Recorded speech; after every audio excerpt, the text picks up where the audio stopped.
بسم الله الرحمن الرحيم الحمد لله رب العالمين الصلاة والسلام على أشرف الأنبياء وإمام المرسلين سيدنا وحبيبنا ومولانا محمد وعلى آله وأصحابه أجمعين. اللهم صل على محمد كما صليت على إبراهيم وعلى آل إبراهيم إنك حميد مجيد. اللهم بارك على محمد كما باركت على إبراهيم وعلى آل إبراهيم إنك حميد مجيد. أما بعد. Hurmatly talabalar, bugünkü sabagыбыз inşallah Qurbanlyk jönünde bolat. Ötkönki sabakta biz Qurban ayt Zilhijjanyň 10 günün faziletleri, 10 gündäki ibadatlar jana ibadatlaryň faziletleri oşolary aýtganbys. Qurbançylykdyň taryhy, faziletini aýtganbys. Bugünkü sabagыбыз inşallah Uzhiyya, oşol Qurbanlyktyn ökümdöri, kimge wajyp bolat, kanday şartları var, kaçan soyulat, kaysı vakta soyulat, kim soyut, oşolordu Huda kalasa bugün sabaktan okuyubuz. Sebebi hazır bugün 22-21 Zilqa'da. Dağın bir cumadan keyin Zilqa'da bötöt dağın Zilhijja baştalat. Zilhijjanyň 10'unda Yamun Nahr ayt günü bolat. Oşol 3 gün ayt günü bolat, oşol gündöri qurbanlyk bolat.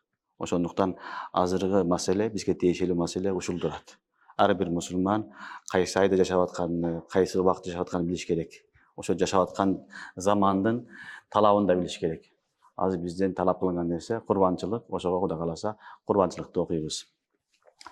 Qurbançylykdy aýtganbys ötkönki sabaklarda bul Hanafi mazhabynda wajyp amal, Allah Taalanyň ümmeti Muhammadga bergen, sallallahu aleyhi ve sellem'e bergen çoň nemat degenmiz. Çoň nemat. Ar bir tügüne, ar bir çaçına Allah Taalam sowap beret. Ve likulli sufin hasana.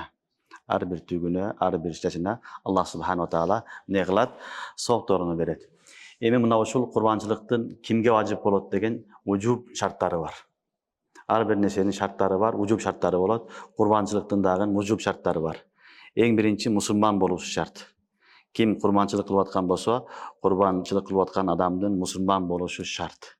Kafir adam qurbançylyk kılsa, anyň qurbançylygy ötpeydi. Bul ibadat bolgandan keyin ne boluş gerek? Musulman boluşy şart, kafirde ötpeydi.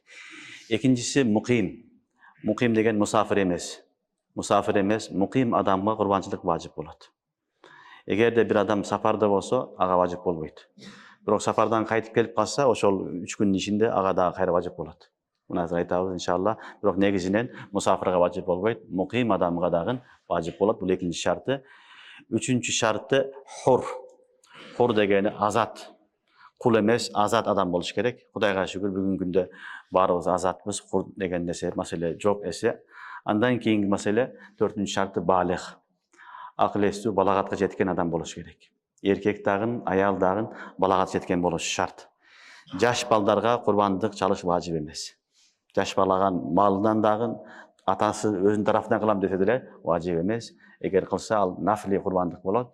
Qurbanlyktyn wajyp boluşy şartlaryna balyg, akılдуу jana balyk boluşluk, balagat jetişlik dagı şart.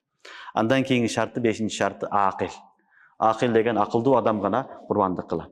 Bir adam 20'ga kelip kalgan birok jindi, Allah saktasın, akılı jok adam bolsa şariat any qurbanlykka wajyp kılbayt. Aka qurbanlyk wajyp emes, akılдуу boluş dagı neken şart. Andan keyingisi sahibun nisab, 6-njy şartı sahibun nisab deyt. Nisabga dagı jetken baylygy boluş gerek. Nisabga jetken baylygy boluş gerek. Muna uşul 6 şartı bar adamlarga şeriatыбыз qurbanlyk wajyp bolat deyt. Birincisi musulman, ikincisi muqim, üçüncüsü hur, dördüncüsü balagat yaşına jetken, beşincisi akılдуу, jana 6-njysı sahibun nisab. Nisabga jetken baylygy var. Şeriatda baylykty nisabyny koygon. Oşo nisabga jetkenden keyin şeriat any bay deyt. Al nisab altın menen gümüş menen esepdelenет. Altın menen gümüş menen esepdelenет. Oşonun negizinde al adam bay dep esepdelenет. Bay bolgan adamga şeriattın özünçe hökümdöri var. Al hökümdör kedeylerge berilgen emes. Oşol baylar oşol hökümdör atkarganga bildettүү bolat. Misalı zeket, baylarga aytılgan zekettin ölçömü var, oşo nisab dep aytılınat. Nisab dep aytılınat. Misal 87 gram altın, oşonun aylanasında tegereginde kimde akça bolsa, oşol adamga ne wajyp bolat? Zeket wajyp bolat. 600-612 грамм күмүш болсо мисалы, ал адамга не болот? Зекет важип болот. Кимге зекет важип болсо, ошол адамга курбанчылык дагы важип болот. Ошону билип алгыла. Кимге зекет важип болсо, ал адамга курбанчылык кылыш дагы важип болот. Ошондой эле садака фитир дагы важип болот. Кимге зекет важип болгон адамга курбанчылык важип болот, жана эмне важип болот экен? Зекет да важип болот. Садака фитир да важип болот. Албетте, курбанчылык нисабы менен зекеттин нисабынын ортосунда айырма бар. Ушуну көпчүлүк билбейт, көп суралат ушул маселе. Зекеттин нисабында эки нерсе шарт. Биринчиси хавланыл хаул дейт. Бир жыл айланыш керек малга. Бир жыл айлангандан кийин зекет берилет. Экинчиси баягы нами болуш керек, өсүп турат нерсе болуш керек. Тижарат болуш керек, өсүп турат нерсе болуш керек. Алтын, күмүш, нукут. Ошол эки нерсе болсо, анан зекет важип болот. Зекет жөнөм важип боло бербейт. Түшүндүңөрбү? Ошон үчүн зекетти важип болуш үчүн бир жыл айланышы шарт, жана нами болушу, өсүп туруштугу шарт. Бирок курбандыктын исабына келгенде ал эки нерсе жок. Курбанчылыкка бир адамга бир жыл айланыш шарт эмес. Ошол 3 күндүн ичинде эле сен бай болуп калсаң деле курбандык кыла бересиң. Мага бай болгонума бир жыл айланган жок, мен курбанчылык кыла албайм дей албайсың. Ага жылдын айланышы шарт эмес. Жана малдын нами болушу, өсүп турушу да шарт эмес. Нами болуш дагы шарт эмес. Мисалы, бир адамдын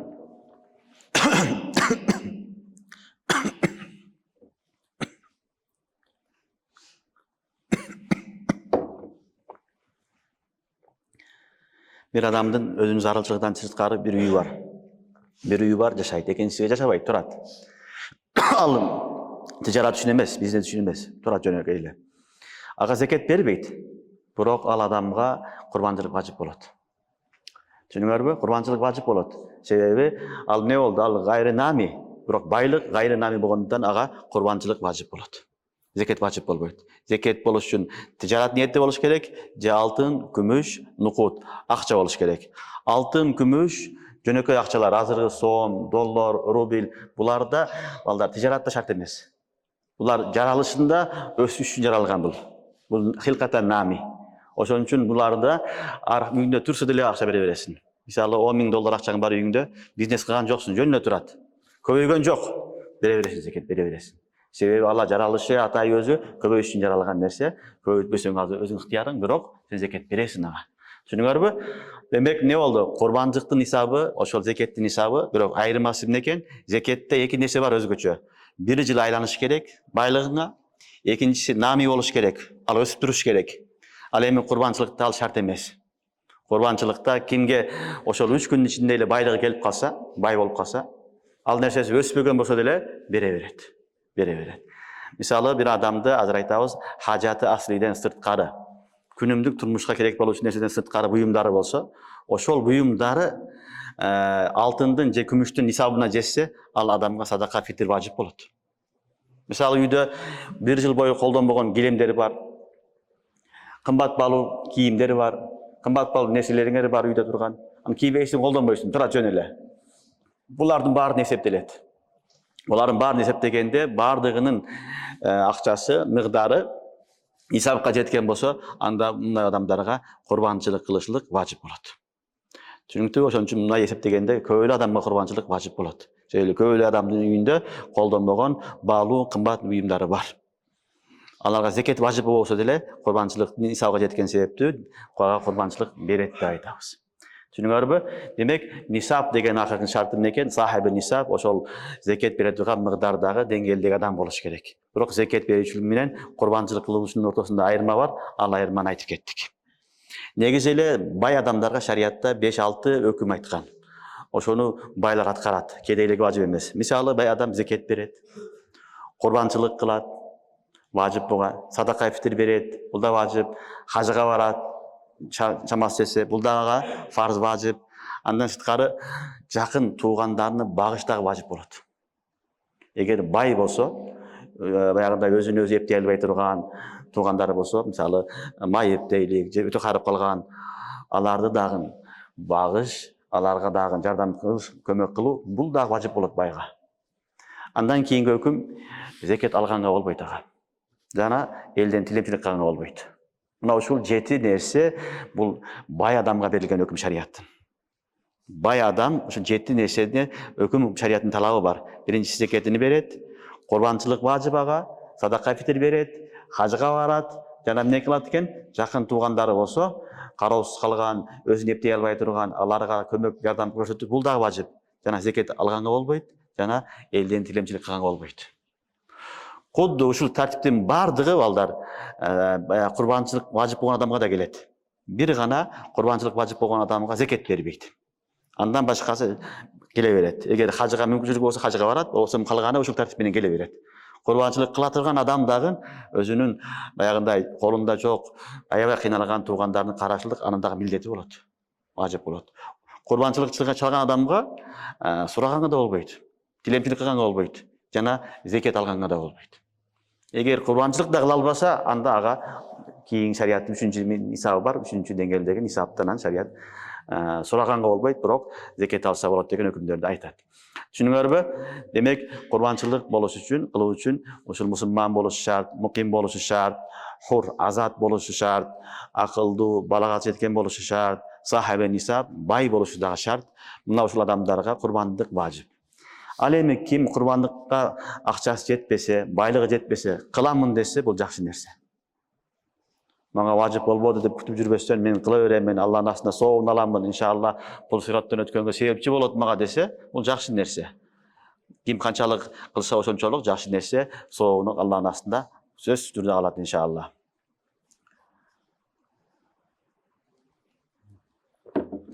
Андан кийинки маселе курбандык кайсы убакта союлат?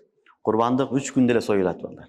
Ямун нахр, айт күнү, анын эртеси, анын эртеси. Зилхиджанын 10-у, 11-и, 12-си. Мына ушул 3 күнү айт неме кылынат, курбандык союлат. Башка учурда болбойт курбандык. Ушул 3 күндө гана союлган курбандыкты курбандык деп айтылат. Башка убакта 100 кой союсунбу, 100 төө союсунбу, бир дагы курбанчылыктын соогун жетпейт ал. Ошон үчүн Ямун нахр, айт күнү, айттын эртеси, андан эртеси. Ямун нахр, ямул эмне болду? 10-у, 11-и, 12-си, мына ушул 3 күнү курбандык союлат. Албетте, шаар менен айыл жерлери, жума айт окулбай турган жерлер айырмасы бар. Шаар же болбосо айт окулган жерлерде айт намазынан кийин союлат. Айт намазга чейин сойгон болсо, ол жөнөкөй эт болуп калат. Жөнөкөй эт болот, союп таштадың жөнөкөй мал, ал баягы шариатта көрсөткөн курбандык эмес. Ошон үчүн айт намазы окулган жерлердин бүт баарында айт намазы окулгандан кийин союлат. Эгер айт окулбай турган жерде болсо, бир адам талаада, жайлоодо, кичинекей жерде жашап атат, элдерден алыс жерлерде, анда фажырдан кийин сойсо боло берет. Эртең мененки багымдат намаздан кийин сойсо аларга жарай берет. Бирок ким айт окулган жерде, шаар, чоң айыл жерлерде болсо, анда айт намазынан кийин гана соёт. Ошол мына ушул 3 күн ичинде союлат. Биринчи күнү сойгон афзел. Айт күнү. Муну болбосо эртеси, болбосо андан эртеси. 3 күн ичинде союшулук шарт. Вакыт эң акыркы вакыт эске алынат. Акыркы вакыты ошол айттын 12-чи Зилхиджанын магрибке чейин, күн батканга чейин. Ошого чейин бир адам мусулман болуп калды, бир адам балага жетип калды, бир адам бай болуп калды, ал адамга курбандык важып боло берет. Мисалы, бир адам мусафир эди. Айттан алдын сапарга жүрөт эле. Айттын 3-чү күнү келип калды. Күн батканга чейин келип калды. Ал адамга курбандык важып болот эми. Ал муким болуп калды. Акыркы вакыт эске алынат. Акыркы вакытта муким болсо, ал адам эмне кылат?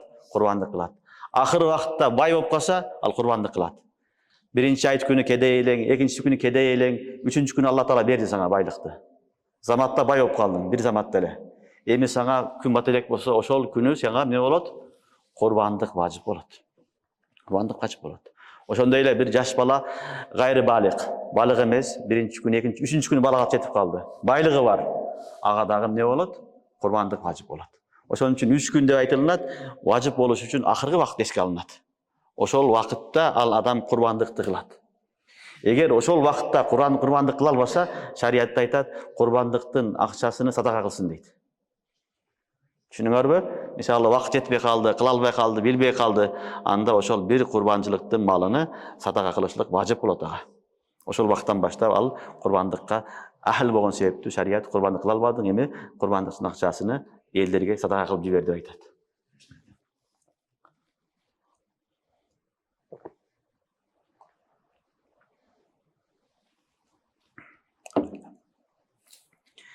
Эми курбандык кандай малдардан кылынат? Курбандык 3 түрлүү малдан кылынат. Кой дегенде кой эчки, майда мал. Анан чоң малдар, уй, бука, анан төө. Эркек, ыргачы жарай берет бардыгы. Мына ушул 3 түрлүү гана жаныбардын курбандыгы кылынат. Сен айт күнү алып келип, баягыдай кымбат баалуу нерсе сойсоң дагы ал курбандыкка жарабайт. Кийик сойдуң мисалы, алып келдиң дагы курбандык кылам дедиң.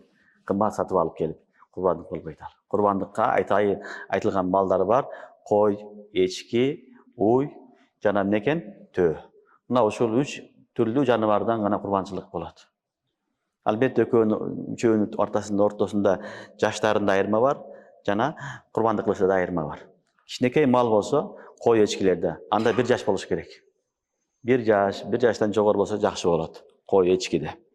Албетте эгерде кой 6 айдан козусу 6 айдан чоң болуп, баягы койлорду кочкондо 1 жашар койлордой көрүнсө, ошондой чоң болсо жарай берет.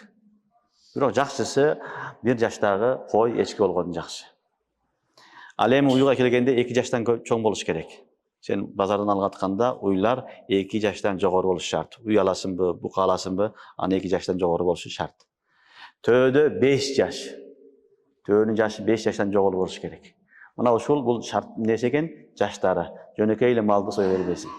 Анан кээ бирлер айтат, тоок сойсом болобу деп, болбойт. Бул шылдыңдаган болот, чоң күнөөкөр болот. Шариятта ошол күн айтылган болду, ошону айткансың. Колуңдан келбесе тоок сойбо. Шариятта айткан эмне? Кой сой, эчки сой, мал сой, одо мал болбосо төө сой. Албетте кой менен эчки 1 адамга жарайт. 1 адам 1 кой сойсо болот, 1 эчки сойсо болот. Бирок кой менен немеде, уй менен төөдө 7 адам шерик болсо жарай берет. 7ден ашкан болбойт. 7 адам биригип алып курбандык кылам десе, бул жарайт. Шарият уруксат берет. Түшүнүңөрбү? 7ден көбөйбөш керек. 7ден кем болсо да жарай берет. 2 адам биригип 1 уй алды, жарай берет. Бирок шарт баягы ар бир адамга 7ден аз тийбесин үлүшү. Эгер 1 адамга 7ден аз үлүш тийип калса, эти болбой калат. Түшүнүктүү? Ошон үчүн 7ден аз тийбеш керек. 7ден 1 алганда ошончолук эт тийиш шарт. Анан сойгондон кийин 7 мал баягыдай одо мал сое турган болсо, этини дагы таразыга коюп, тең бөлүш шарт. Килограммдап эме кылынат. Аны болжол менен урбайт. Муну мен алам, сен алам деген болбойт. Таразыга коюп, ар бирин өлчөп, анан эмне кылынат? Берилет. Жакшысы өлчөгөндө уламалар айтат, эң жакшысы баягындай ар бирөөсүнө бутуну, башыны кошуп койсун дейт. Бирөөсүнө 1 бутуну, бирөөсүнө 1 башыны кылып. Ошондо эмне болот? Жинси кайрылчысы болуп, маселе жеңилирээк болот. Түшүнүңөрбү? Ошон үчүн 7 адам 1 модо малды алып соём десе, анда 7 адамга бирдей эмне кылыш шарт экен? Эт тийиши шарт. Бирөөсүгө азыраак, бирөөсү көп кылган болбойт. Таразы менен коюш керек. Болжол менен кылганга шарият уруксат бербейт. Жана 1 адам 7ден аз хиссаны алып калса, үлүшүнө ага дагы жарабайт. Жана эң негизги нерсе, 7 адам биригип курбанчылык кылганда бардыгынын ниети курбанчылык болуш керек. Бирөөсү эле мен эт жеймин, эт алып алайын деп акча берген болсо, жарабайт ал. Жарабайт. Ошонун себебинен бүт баарынын 7 адам, 1 адам кесепети менен 6 адамдын да курбанчылык жарабай калат. Ошон үчүн 7 адам шерик болгондо бүт бардыгы мен курбанчылык кылып атам, курбанчылыкты ниет кылдым деген ниет шарт. Бирөөсү эт жеймин деген болсо бүт өлдү. 1 малдын бардыгы жок кечте, жагат ал курбанчылыкка жарабайт. Эт болуп кала берет, курбанчылык болбойт. Ошондуктан 7 адам болгондо негизги нерсе эмне кылыш керек экен? Ниетинин бардыгынын ниети ошол курбанчылык кылам деген ниет болушу шарт. Андан кийинки маселе курбанчылык кылган малдардын 10 несесини, мындай айтканда 10 мүчөсүнү көрүш керек, каралат. Ошолору таза болуш шарт. Курбанчылык койган малдар сырткы көрүнүшү дагы чырайлуу болуш керек. азасы дагы, мүчөлөрү дагы толук болуш керек. Эптеп септеп эле бир ары өлүп калайын деген нерсе сойбош керек. Шариатта эң жакшы малды курбанчылык кылгыла деген. Ошон үчүн ар бир малдын 10 мүчөсүнү карап чыгарылат. Ошол жерлерде кемчилик болбош керек. Ошондо курбандык жарайт. Эгер кемчилик болсо болбойт. Биринчи билип алгыла. Мүйүзүнү карайсыңар, мүйүзү, экинчи кулагы, үчүнчү мурду, төртүнчү тиши, бешинчи не болду? Тили. Дагы эмне калды? Алтынчысы көзү. Алтынчы көзү болдубу? Жетинчи буту, туягы. 8 желини, 9 дүмү, 10 куйругу. Мына ушул 10 азаны жакшылап карап чыгылат. Ушул жерде кемчилик болбош керек, айып болбош керек. Ушулардын бардыгы таза болсо, анан курбанчылык жарайт. Эгерде буларда айыбы болсо, азыр кээ бир сүрөттөрдө жайыз, кээ бир сүрөттөрдө ажайып болуп чыгып калат. Ошон үчүн жакшылап курбанчылык кылганда негизи өзүң бакканың жакшы. Болбосо сатып алсаң дагы базарга барып, эң астыны, эң жакшысыны, эч бир кемчилдиги жогун сатып алыш керек. Түшүнүңөрбү? Мүйүз дегенде мүйүзү бар болгон жакшы. Эгерде өзүнүн төрөлүшүндө мүйүзү жок болсо, мүйүзү жок макулуктар болот. Жайыз боло берет. Бирок мүйүзү болуп туруп, мүйүзүнүн жарымыдан көбү, жарымы сынган болсо жарай берет. Бирок түйдөн сынган болсо жарабайт. Жакшы келишкен кошкор бар, бирок мүйүзү эмне болгон? Түйдөн сынып кеткен. Жарабайт ал. Курбандыкка жарабайт. Жарымы сынган болсо, ал жарай берет. Түйдөн сынган болсо жарабайт. Ошондой эле кулак, эгер кулагы такыр эле жок болсо, тубаса кулагы жок, жарабайт. Же бир кулагы жок, жарабайт. Же кулагынын 3дөн 1 кесилген болсо, 3дөн 1ден көбү кесилген болсо, ал дагы жараксыз. 3дөн 1 аз кесилген болсо, анда ал дагы жарай берет. 3дөн 1 көбү кесилген болсо, ал кой дагы, эчки дагы, мал дагы эмнеге жарабайт? Курбанчылыкка жарабайт. Ошондой эле көзү такыр эле көрбөсө, бул да жарабайт. Бир көзү көрбөсө, ал да жарабайт. Бир көзүнүн 3дөн 1 гана көрбөй калган болсо, ал жарайт. Эгерде басып өзүнүн тамагын жей турган болсо, ал жарайт. Бирок жакшысы көзү көргөндү койгон жакшы. Бирок 3дөн 1 көрбөй калып, 3дөн 2 таза болсо көзү, анда ал дагы жарайт. Түшүнүңөрбү? Андан кийин мурун эгер кесип алган болсо жарабайт. Эгерде мурунуна баягы тешип коет, шакек салып, билесиңерби? Аларды баягы букаларды башкарганда жеңил болот. Бул жарай берет. Бул зарылчылыкка эме кылынган, бул жарай берет. Бирок мурду жыртылып кеткен болсо, кесип алган болсо, жараксыз болот, жарабайт. Ошондой эле тили жок. Тили менен чөп жей албайт, жарабайт. Же тиши жок. Тишинин көбү түшүп калган чөптөрдү, жемдерди жей албай турган макулук болсо, ал да жарабайт. Эгерде тишин көбү бар боло турган болсо, же тубаса тиши жок боло турган болсо, бирок ал отту жей берет, оттой берет, чөп жей берет, ал жарай берет. Түшүнүңөрбү? Андан кийин туяк. Эгер бир буту жок болсо, ал да жарабайт. 3 бутунун бирөөсү ооруйт, маселен, аксак. Чолок болуп калган. Мунун 2 сүрөтү бар балдар. Бир сүрөтүндө ошону таяны басат, аны жерге коет, анда жарайт. Эгер көтөрүп алып жүрсө, жерге кое албаса жарабайт. Аны курбандык кылганга болбойт. Түшүнүп атасыңарбы? Мен силерге эрежелерди айтып коюп атам. Андан кийин желини. Эгерде желини мал боло турган болсо, анда желинин баягы сүт чыгатыган жеринин бирөөсү иштебей калса, сүт чыкпай калса, мындай айтканда, анда ал жарайт. Малдыкы аныкы 4төө болот. Билесиңерби? Эгерде экөөсү болсо, жарабайт ал. Экөөсүнөн сүт чыкпайт, экөөсүнөн чыгат. Анда ал мал курбандыкка жарабайт. Бирөөсү болгон болсо, жараксыз болсо, сүт чыкпаса, ал жарай берет. Ал эми эчки койго келгенде, бирөөсүнөн гана сүт чыкпай калса болду, жарабайт ал. Бирөөсү иштейт, экинчи тарафынан саый албайсың, баласын эмизе албайт, ал жараксыз. Ошондой эле куйругун кесип койгон болсо, бул да жараксыз болуп калат, жарабайт. Ошондой эле дүмүнүн дагы 3дөн 1ден көбүнү кескен болсо жараксыз. 3дөн 1ден көбү таза болсо, ал жарактуу. Мына ушул шарттар менен курбандыктын малын каралат. Курбандык жөнөкөй нерсе эмес, чоң ибадат. Ошон үчүн ар дайым мүйүзүнү, кулагыны, көзүнү, мурдуну, тишини, тилини, туягыны, желин, куйругу, дүмү. Мына ушул 10 азаны караш шарт. Ушулар таза болуш керек. Анан жашын да караш шарт. Жашын да билиш керек. мына ушундай жакшы малдарды алып, Аллаху акбар деп Алла жолунда курбанчылык кылыш керек. Эми малдарды түшүнүп алдыңар да, кандай малдар болуш керек экен, эмне болуш керек экен. Турабы? Андан кийин курбандыктын союудагы мустахаб амалдар да бар. Курбандык сойгон адам негизи өзү сойгону жакшы, мустахаб. Ким сойгону билсе, өзү сойсун деген пайгамбарыбыз саллаллаху алейхи ва саллям. Өзү сой албаса, бирөө сойсун, алдында карап тур. Пайгамбарыбыз кызга Айша энебизге, Фатима энебизге, Фатима карагын деген, көргүн деген.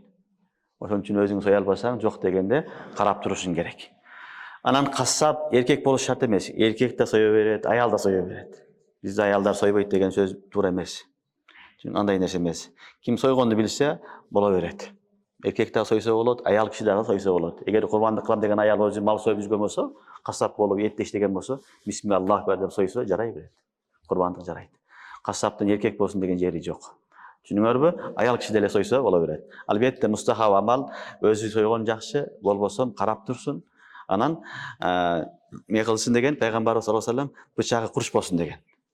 Бычакты курч кыгыла, бирок малдын астына алып келип кайрап курчтпагыла деген. Көрсөтпөстөн туруп, бычакты курч кыгыла деген. Кыблага жаткызып алып туруп, анан дуа окуп туруп, эмне кылат? Бисмиллаху акбар деп союлат. Уламалар мына дуаны окуган афзел дейт. Ал сүннет деген сойгон адамга Бисмиллахир-рахманир-рахим. Инни ваджjahtu ваджхия лиллази фатарас-самавати вал-арз ханифа ва ма ана минал мушрикин. Инна салати ва нусуки ва махяя ва мамати лиллахи раббил аламин. Ла шарика лах ва бизалика умирту ва ана минал муслимин. Аллахумма минка ва лака деген дуа. Ким билсе, ушуну окуп сойгону жакшы. Түшүнүңөрбү? Кийин ушу дуаны окуп аркасынан бисмилла Аллаху акбар деп соёт. Дуаны окуп туруп аркасынан бисмилла Аллаху акбар деп соёт.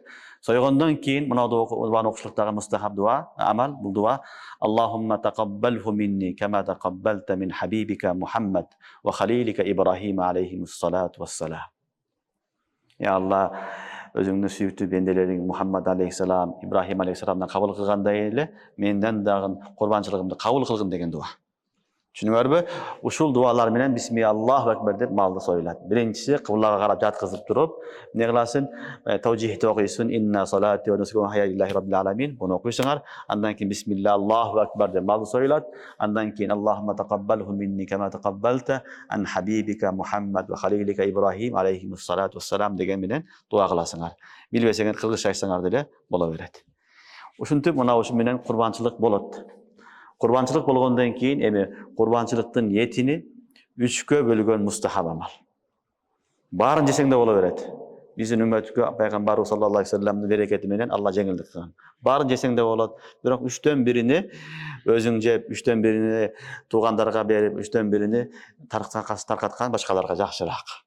Ушул жакшыраак амал. Бирок жок, мен өзүм жейм десең, шарият ага дагы уруксат берет. Түшүнүңөрбү? Ошон үчүн бисмиллаху акбар деп союлгандан кийин курбандык болду. Эми жакшысы мустахаб 3кө бөлгүлө. 3төн бирин Алла жолунда бергиле, 3төн бирин ошол баягы үйүңө келген конокторго бергиле, туугандарыңарга, 3төн бирини эмне кылгыла? Өзүң сактап коюп кийин жесең дагы боло берет. Түшүнүктүбү? Курбанчылык ушундай жолдор менен ишке ашат.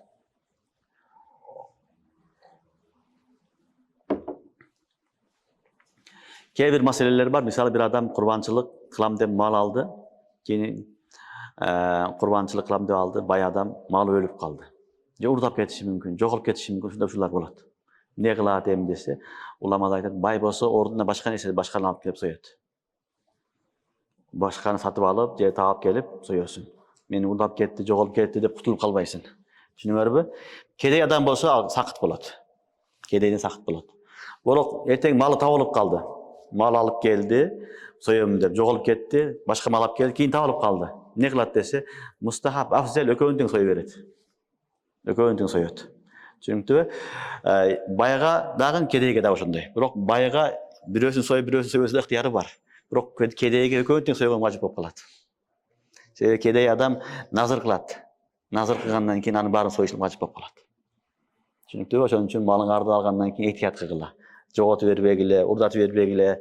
Анан жоголуп калса башка болсо ордуна сойгонго туура келет. Бай адамдарга сой болсо садака берет, кийин акчасын бергенге туура келет. Түшүнүңөрбү? Бул биринчи маселе, дагы бул дагы керектүү маселе.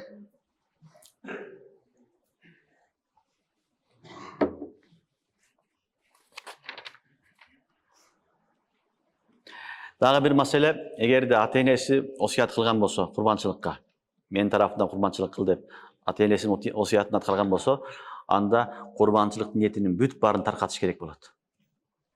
Ата-энеси өтүп кеткен, осуят кылган, менин атымдан бир малды койду садака кылгыла деп, назыр кылгыла деп. Анда анын эти үчкө бөлүнбөйт. Анын бүт баардыгыны ошол жетим жесирлерге берилет. Кимге болсо ошо муктаждарга берилет. Аны өзү жегенге дагы, байларга бергенге дагы болбойт. Аны кадимкидей эле кимге атаган болсо ошол адамдарга бергенге туура келет. Ал эми бул осуят кылынбаган курбанчылыкка келгенде анын метини 3-кө бөлүп, 3төн бирини өзү жеп, 3төн бирини башкаларга берсе болот. Осуят кылган учурда анын баардыгын, этинин баарыны берип салыш шарт. Андан кийинки дагы маселе, курбанчылыкта бир маселе бар. Эгерде богоз мал болсо, ичинде баласы болсо, хамил болсо, сойсо болобу деген маселе турат. Негизи алып атканда караш керек. Ичинде баласы болсо албаш керек. Бирок билген жоксун, алып алдың, баласы келип калды. Эмне кыласың десе, эгер баласы тирүү чыкса, анда соесуң. Анан да курбанчылык кыласың. Анан да курбанчылык кылганга туура келет. Ошондой эле кээ бир учурларда эмне болот? Бычылган мал болот. Бычылган мал болот, атай бычып коет эт үчүн. Бул дагы жайыз. Кайты бул жакшыраак. Тигиге караганда бунун эти эмне болот? Даамдуу болот, жыты болбойт. Ошон үчүн бычылган малды дагы курбандык кылса болот. Үчүнчү сүрөтү өтө арык мал болот. Өтө арык мал болуп, сөөгө көрүнүп турса, баса албай калган деңгээлде болсо курбандыкка жарабайт. Жарабайт. Курбанчылыкка жараш үчүн семиз мал керек. Семиз жакшы, ден соолугу жакшы мал керек. Эгер ден соолугу өтө начар болсо, эптеп өзүнө эптеп жүрө албаса, баса албаса, ага да шариятта курбанчылыкка уруксат бербейт. Аны жараксыз курбандыкка жарабайт деп айтат. Андан кийин курбанчылык кылып аткан малың эгер сатып алган болсоң, анын мисалы жүгөндөрү болсо, жиптери болсо, териси болсо, буларды да садака кыласың. Терисини садака кылуу да мустахаб. Уйду сойдуң, калды, аны садака кылуу мустахаб. Түшүнүктүбү? Же болсо өзү алып иштесе да болот. Өзү аштап иштетем десе, ага да уруксат берет шарият. Бирок сата турган болсо, акчасын садака кылып сатсын дейт. Өзү колдонгонго болбойт. Түшүнүңөрбү? Ошондой эле кассапка дагы акча бериш шарт. Кассапка кесилген, союлган малдын этинен берген жарабайт. Сен союп бердиң, эми 1000 сом бербеймин, этинен сага берейин деп этинен берсең болбойт, жарабайт. Кассапка өзүнчө чөнтөгүнөн акча төлөйсүң. Союлган мал узухиядан кассапка бергенге жарабайт. Мына ушул шарттар бүт бардыгы курбанчылыкка тиешелүү шарттар. Союга келгенде дагы бир нерсени унутпагыла, мал союлганда 4 тамыры, 4 нерсенин кесилиши шарт. Кекиртеги, кызыл өңгөч, 2 күрөө тамыры, кан тамыры. Мына ушул 4-өө кесилсе, анан ал халал болот. Же болсо жок дегенде 3-өө кесилиш керек. Кекиртек, кызыл өңгөч, 1 кан тамыр. Эгерде экөөсү кесилбей калса, мал харам болуп калат. Харам болуп калат. Ошон үчүн бисмиллаху акбар деп сойгондо, мына ушул жердеги тамырлардын бүт баары кесиш шарт. Түшүнүңөрбү? Кекиртеги дагы, кызыл өңгөчү дагы, 2 кан тамырларды кесилиш керек. Мына ушул 4-өөнүн кесилгенден кийин шариятта мазбух халал болду дейт. Союлган мал халал болду дейт. Экөө кесилбей калса, шарият аны жараксыз дейт. Ал мал жарабайт. Ал курбандык да болбойт, халал да болбойт дейт, жергенге болбойт. Ошон үчүн союп аткан адам өтө эhtiyаттык менен бисмиллаху акбар деп сойгондо ошол жерлерди тез кесип салыш керек. Малды көп кыйнабай, көп күттүрбөстөн бисмиллаху акбар деп союп салыш керек. Мына ушундай тартип менен курбандык болот. Демек, курбандык кылып аткан малды сөзсүз түрдө 10 мүчөсүн карагыла, ушул жерлери караш керек, ушулары таза болуш керек, анда жамалы да, камалы да айып болбош керек. Азыркы шарттар ошон үчүн айтылган. Түшүнүңөрбү? Жамалы, камалы да айып болбосо эле болду. Эгерде бир мүчөсүдөн манфаат баягыдай, анын пайдасы тийбей калган болсо, жокко чыккан болсо, ал мал жараксыз. Көзү көрбөй калды, манфаат жоголду да, жараксыз. Буту баспай калды, манфаат жоголду, жараксыз деген сөз. Ошону жамал, камалы жоголгон болсо, ал малды курбандык кылганга жарабайт. Түшүнүңөрбү? Мына ушинтип курбандык болот. Аллах субханаху ва таала баарыбызга курбандык кылганга товфик берсин. Курбанчылыкты өз убагында туура кылганга, сүйүнүп кылганга Алла таала мүмкүнчүлүк берсин. ömürden ayağımızga çeyin Allah Taala'nın yolunda kurbancılık kılgan nasip olsun. 2 ayet var go, bilip algıla. 2 ayette Allah Taala meki özgöçe ibadat bergen. Tigi ayet gelgende oroza ayetda. Anta mi berебиz? Sadaka fitr. Al sadaka fitr jandın sadakası. To'g'rimi? Bul жерге kelgende ne kılabız? Kurbanlık kılabız. Bul malın sadakası, bul da jandın sadakası. Çünkü oşonu unutpagıla. 2 ayda Allah Taala meki özgöçe ibadat bergen sadaka fitr, kurban ayetda kurbanlık. Oşonun söz atkanaga hareket kılış kerek. Sebebi bul 1 yılda bir kelgen üçün köp adam bunu bilbey kalat, unutup kalat. Al endi 1 yılda bir kelgen üçün bilbey kalat. Endi bilip aldıңar. Niyet kılgıla azırttan inşallah yılınga kurbançılık kılam dep. Niyetiңer barбы inşallah? Dayarsыңарбы? Kılasыңарбы? Eң жакшысыны, eң алыны короого келип туруп, eң алдысыны, тазасын кармап, Allah үчүн ушуну не кылам дегиле? Курбандык. Минип көрөсүңөр да, бул сыраттан өтөбү өтпөйбү? Бул сыраттан өтө турган болсун. Эптеп эле жүргөн эмес, эң кымбатын алгыла дагы Allah үчүн бергиле. Allah Taala мага дагы, силерге дагы тавфик берсин. Ва ахиру дa'wana алхамдулиллахи rabbil alamin.